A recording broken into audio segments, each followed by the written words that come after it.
कि प्लानिंग के साथ किसी मकसद के तहत ये बयान दिया गया है।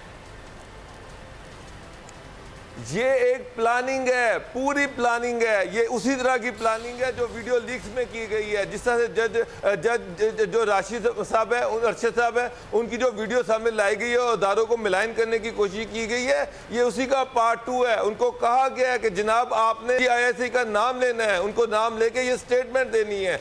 हालांकि कोई स्टैब्लिश करे ना, बताएं। 2 दिन पहले आप कह रहे हैं कि कोई हॉर्स ट्रेडिंग हो नहीं रही। अगर आपको शक था, अगर आपको इस चीज़ का पता था, तो आप पहले एक प्रेस कॉन्फ्रेंस करते, बताते लोगों को क्या मैनूवरिंग हो रही है, क्या साजिशें हो रही हैं।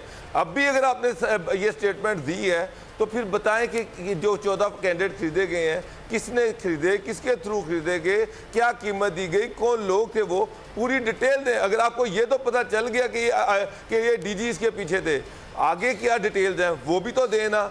ये मरियम और हासिफ जिंदो साहब, इनका मुश्तरका ये मिलके साजिश की गई है, ये मिलके इदारों को मिलान करने की कोशिश की गई है और ये एक साजिश का हिस्सा है। इसको इन्वेस्टिगेट करना चाहिए और इनको बुलाना चाहिए, इनके इन्वेस्टिगेट की ना करनी चाहिए। मैं हारिस नवाज साहब के बिल्कुल उनके साथ इस चीज़ पर कि जब आपने इल्ज़ाम लगाया है तो आप इसको साबित करें, आप बताएं, वो कनेक्शन बताएं, किस कनेक्शन के तहत। क्या बिलावल भुट्टो मिले हुए थे DG के साथ?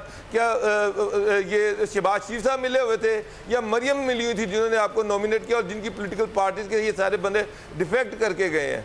तो सर अब डिटेल सामने लेके आए और अदरवाइज असम्बली में आए, सेनेट में खड़े होकर माजरत करें, पूरी कौम से माफ़ी मांगें कि जनाब मैंने ये गलत स्टेटमेंट दी, और ये भी बताएं कि किसके कहने पे ये स्टेटमेंट दी है। अदरवाइज इनके खिलाफ इन्वेस्टिगेशन होनी चाहिए, चेयरमैन सेनेट को इनको बुलाना चाहिए और इनसे वजाहत तलब करनी चाहिए कि जनाब ये आपने स्टेटमेंट दी है, किस बिहाफ पर दी है। मेरा ख्याल है कि इस तरह इदारों को जो मिलान करना है, इसके ये क्रिमिनल प्रोसीजर भी है, उसके तहत भी इनके खिलाफ कार्रवाई होनी चाहिए कि अगर आपने ये स्टेटमेंट दी है तो फिर साबित करें, फिर आप एविडेंस लेके आएँ, बताएं कि आपके पास क्या इसका एविडेंस है। भाई जिसका दिल करता है वो मुंह उठाता है, कोई कोर्ट के खिलाफ बोलना शुरू कर देता है, कोई इदारों के खिलाफ बोलना शुरू कर देता है। ये दुनिया का वाहिद मुल्क है सर जहां पर जो भी उठता है वो अपने ही इदारों को मिलान कर रहा है। दुनिया में कहीं और नहीं है, अमेरिका में ये नहीं है। आप इंडिया में चले, वहां पर किसी की जरूरत नहीं कि स्टेटमेंट दे सके, और यहाँ पर एक इंतहाई जिम्मेदार पॉलिटिकल फिगर है